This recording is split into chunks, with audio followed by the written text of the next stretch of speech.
Clasificación B, bajo supervisión de un adulto.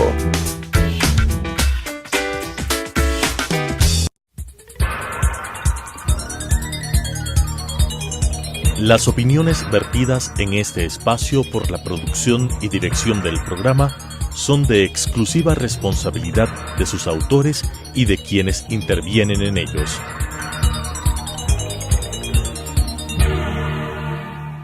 Telesucesos Canal 29 presenta Enfoques, pensamiento libre y crítico. Día a día buscaremos diferentes visiones para la comprensión de la realidad del tercer milenio. Enfoques, un espacio que une noticia, análisis y opinión. Bienvenidos. Gracias por estar con nosotros aquí en Enfoques. El día de hoy tenemos como invitado a Rodrigo Gómez de la Torre, presidente de la Cámara de Agricultura y además analista económico y político. Arrancamos un año, Rodrigo, siempre hablamos de que Ecuador debe volver al tema agrario. ¿Qué pasó en el 2018? ¿Qué pasa en el 2019? Arrancamos con alza de salarios y otra serie de temas. ¿Cómo robustecer al mundo agrícola? Porque es quien nos da de comer, cada vez somos más y comemos más. Primeramente, un gusto estar aquí, Claudia, contigo siempre y a todos los televidentes. Yo creo que hay que pensar seriamente qué significa esta famosa frase que venimos escuchándola ya no sé cuántas décadas, de volver la mirada al agro, volvamos al campo, cuando realmente lo que hemos hecho, no los últimos 10 años, los últimos 30 años, es realmente complicar la vida del sector agropecuario. Pero no se le ha facilitado, no hay más carreteras, caminos vecinales y no es que historias. La gente en el campo no está más cercana al tema educación, ¿no es eso mejorar la situación? Sin perjuicio de las 23 provincias de la República, 22 continentales, yo creo que la provincia que ha mejorado la vialidad en el Ecuador es Tungurahua. Pero del resto de provincias todavía hay mucho trecho por hacer. Y vemos que es una provincia que tiene condiciones pobres, como en términos de presupuesto, pero tienen una condición de voluntad de trabajo mancomunado y que les ha generado un desarrollo.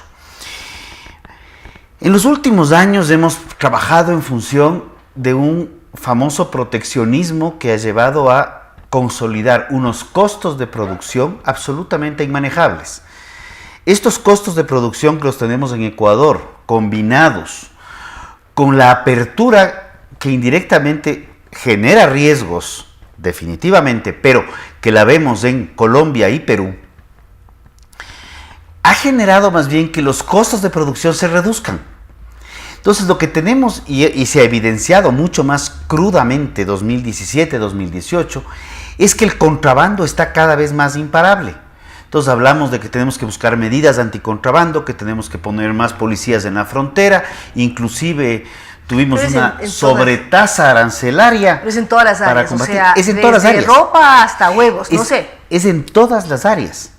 Y lo que nosotros tenemos que hacer, en lugar de estar buscando medidas anticontrabando, y puede sonar políticamente incorrecto como se dice ahora, lo que nosotros requerimos es destrabar los problemas internos que tenemos, entre impuestos verdes, entre impuestos a la salida de divisas, hay un pocotón de aranceles, tasas sobre tasas, algunas ya se han ido eliminando, qué bueno, pero todavía hay una presión tributaria que encarece el costo de producción. Pero esa presión tributaria también es porque el Estado necesita recursos. Porque estamos consolidando y seguimos pensando en que papá Estado tiene que hacerse cargo de la situación en lugar de pensar que lo que necesitamos es que papá Estado piense que hijo ciudadano ya creció y ya puede lanzarse al mundo.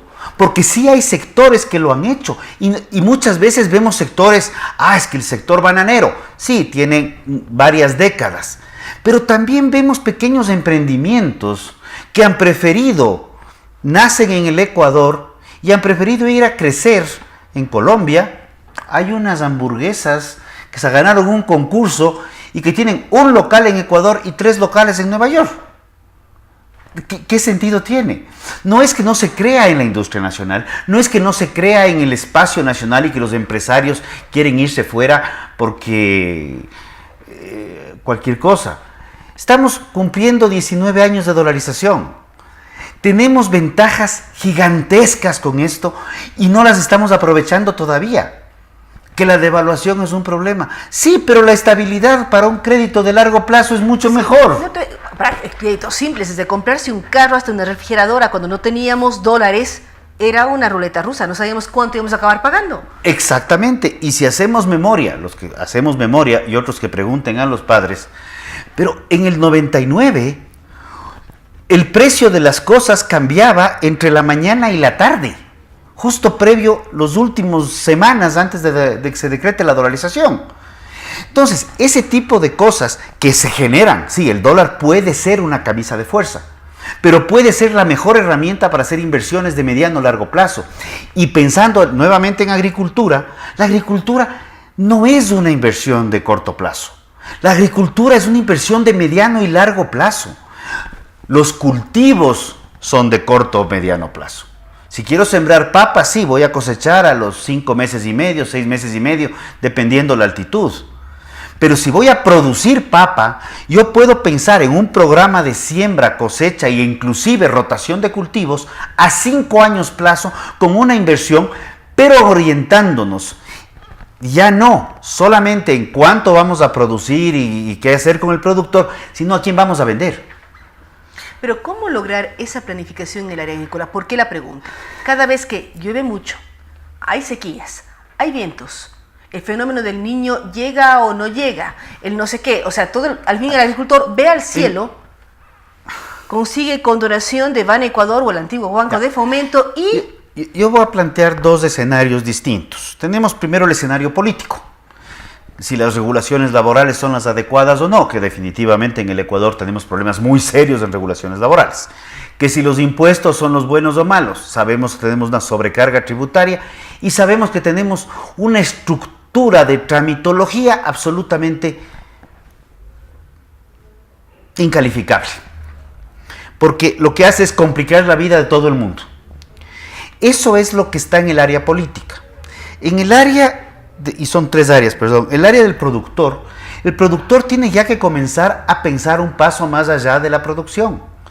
Ya es un momento en el cual el Ecuador deje de pensar en la asociatividad, que es muy común oír el término, hagamos asociaciones para producir más barato.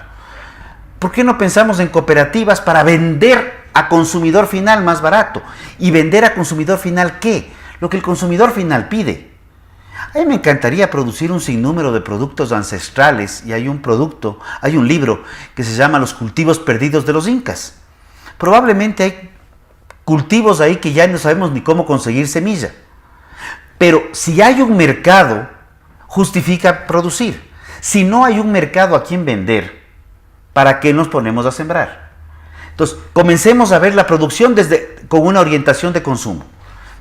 Ese es el tema que tendría que ver en la parte productiva, estructurando las cadenas de consumidor a finca. Pero eso no depende del papá Estado, sino de que los agricultores eso es una decisión de cambio de chip, sí, cambio de el sector directamente. Forma de pensar. Entonces tenemos claro, papá Estado, lo que debería hacer, donde los agricultores mayor injerencia no tenemos. Tenemos la necesidad y no paramos de decirle, señor gobierno, por favor, corrijamos esto, corrijamos esto, corrijamos esto. Luego viene la parte que nos corresponde a nosotros, que ahí es un tema mucho más complejo, porque nos hemos mal acostumbrado a las políticas proteccionistas, que derivan en problemas de innovación e iniciativas. Y tenemos el tercer aspecto, que es el que topas. El mundo está en un proceso claro de cambio climático. Podemos discutir si es calentamiento global o no, pero las predicciones de clima son casi una ruleta rusa. Pero, perdón, eso es casi siempre histórico, ha pasado. Siempre ha pasado. Yo me acuerdo en la zona de Cañar y Azuay había años que había vientos y años que no había vientos. Estamos hablando de yo no sé cuántos años atrás. Pero teníamos un proceso más cíclico. Por ejemplo, acá en la zona de Pichincha sabíamos que se sembraba el maíz hasta tal fecha, se sembraba la papa. En ciertas zonas, el Día de las Marías, llovía, el cordonazo de San Francisco. Tenía fecha específica, o sea, fecha y hora. Y año tras año se repetía. Ahora tuvimos una granizada en el mes de octubre, que no coincide con la fecha del cordonazo, que fue la granizada más fuerte que recibió Quito en 42 años. Entonces sí hay un efecto de cambio climático con climas más extremos, aguaceros más torrenciales y por favor, revisemos simplemente las cifras de temperaturas. De la semana pasada, nada Cada más. año la temperatura es récord desde que se mide temperatura, que es 1890. Entonces seguimos incrementando temperatura. Entonces ese es un aspecto sobre el cual, ¿qué tenemos que hacer? Comenzar a prepararnos, ya no para las lluvias de octubre, sino comenzar a preparar y diseñar, ok, ¿cómo vamos a protegernos sin esperar las lluvias de octubre, pensando en la sierra, sino a qué se nos viene? Estar un poco más atentos a lo que está pasando con el clima. Estos días ha subido la temperatura del mar considerablemente, 2 grados en las costas ecuatorianas.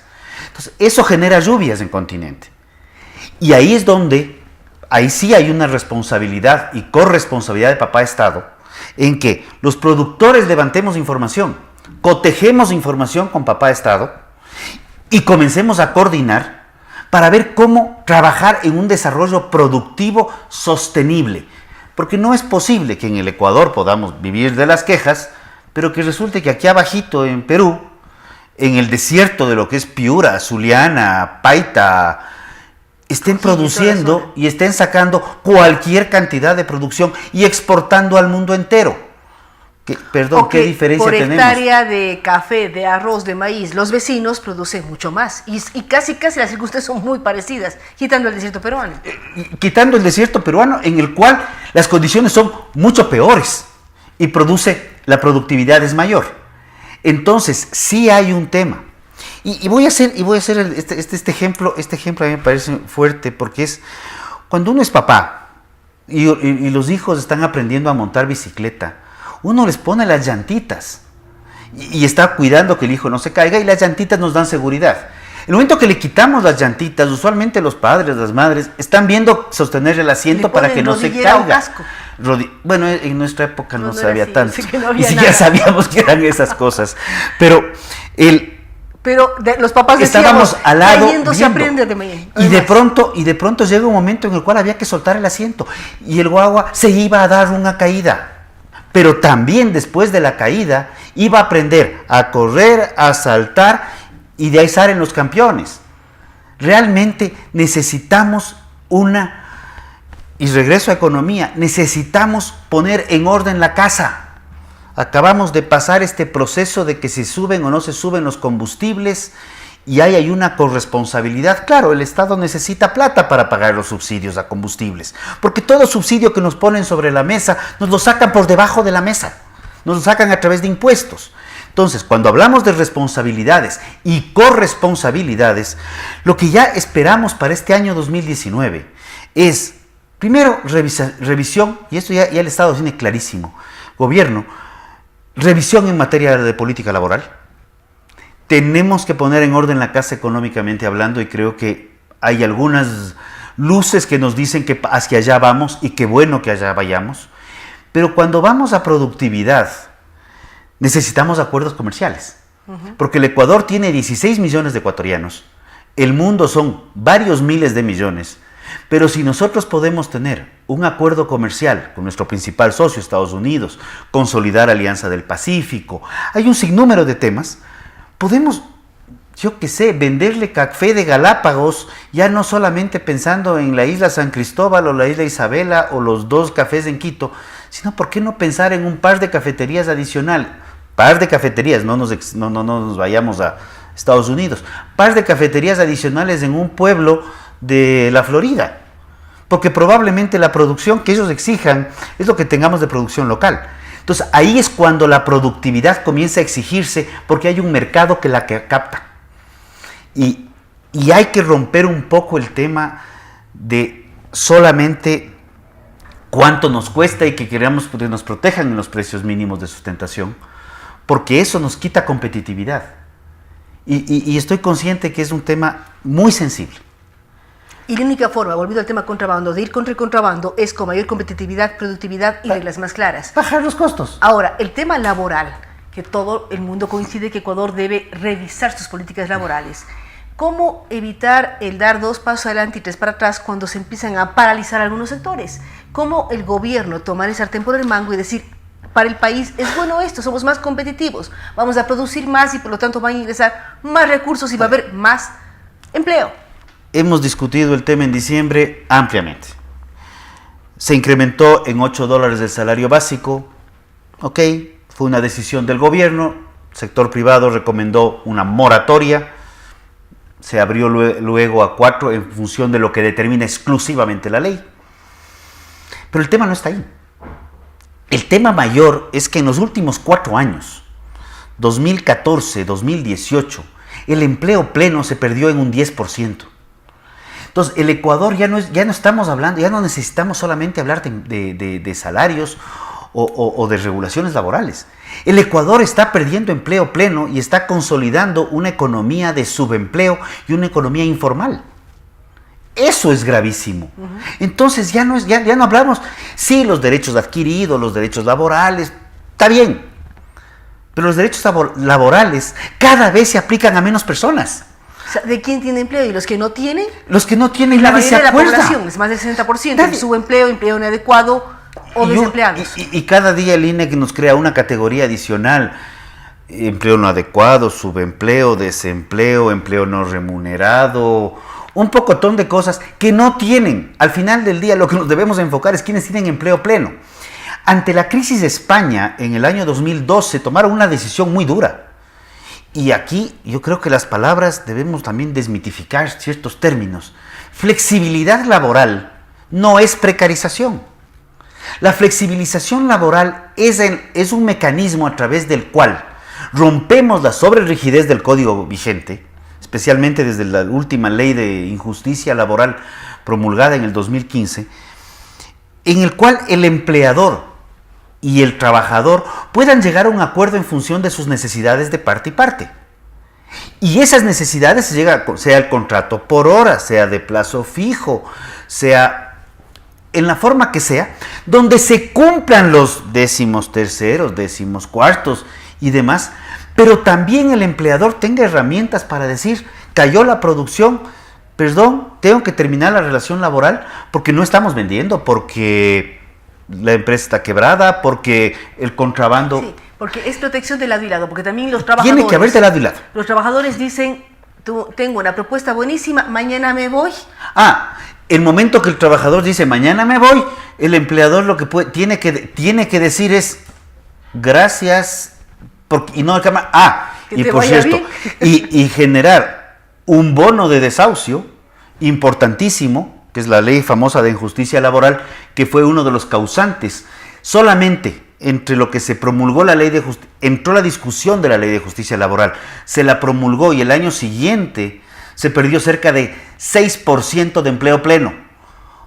La sobreprotección laboral lo que ha hecho es un freno a la contratación. Entonces, ahí hay que pensar seriamente. Y para el caso del sector agrícola, que depende de factores absolutamente inciertos. Estacional, por ejemplo, ahora clima. Todo el mundo cosecha flores porque estamos cerca de San Valentín. Y hay que exportar flores, pero pasa la fecha y... Pero entonces tenemos el contrato, por suerte, de a prueba 90 días. Se han creado modalidades contractuales buscando facilitar la cosa, pero se han creado modalidades contractuales con errores estructurales. La modalidad contractual para el sector agrícola plantea unos sobrecostos orientados a un acuerdo ministerial de hace 3 años, que era para el contrato ocasional de diario. Entonces, si yo te contrato por un día o por 2 días, yo tengo que darte un cierto nivel de protección porque no hay estabilidad laboral. El factor de incremento de costo que plantearon esos contratos laborales se los aplica a los nuevos, donde la estabilidad laboral sí existe. Entonces crearon un sobrecosto en el contrato que realmente es Ahora, de todo insostenible. esto, Rodrigo, ¿cómo van los diálogos tanto con Asamblea como con Ejecutivo? Porque al fin y al cabo dependemos de los dos en este caso. Posiblemente una propuesta de ley que nazca del Ejecutivo, pero tiene que ser evaluada en la Asamblea en lo que es políticas laborales. A ver, yo creo que hay herramientas jurídicas. El Código Orgánico de la Producción permitió crear esos acuerdos laborales diferenciados. Sobre esos acuerdos laborales diferenciados, estamos elaborando una nueva propuesta. Por favor, ministro, revisemos esto aquí, aquí, aquí y acá, para tener documentos que permitan formalizar el trabajo, que es importantísimo, y ese es otro parámetro que hay que tratarlo. Eso es a nivel de ministerio. Ministerio se conceptualiza como ejecutivo. Personalmente, creo que la Asamblea debe hacer 1 o 2 reformas puntuales en el código derogando un poco de artículos que no han servido para nada más que a generar más desempleo, subempleo, como queramos llamarle en los términos más tecnócratas, pero ya es un momento en que debemos hacerlo. El segundo tema, te decía lo de los acuerdos ministeriales, uno. El otro tema que es fundamental que debemos tratarlo es inseguridad.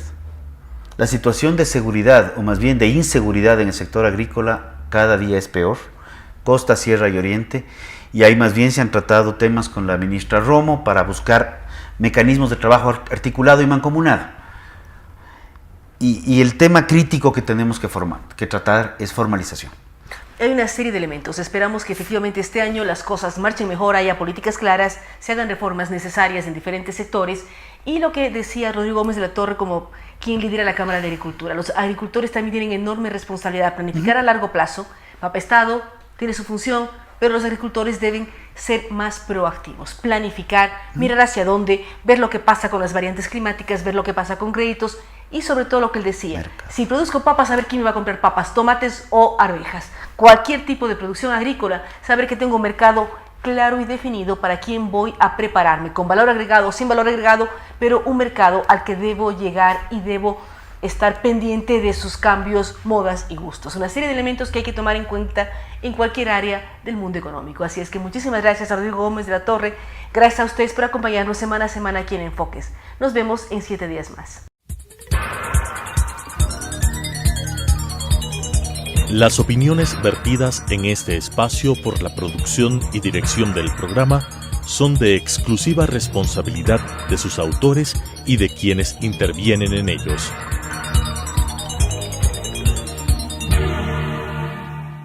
Telesucesos Canal 29 presentó Enfoques, pensamiento libre y crítico. Día a día buscaremos diferentes visiones para la comprensión de la realidad del tercer milenio. Enfoques, un espacio que une noticia, análisis y opinión.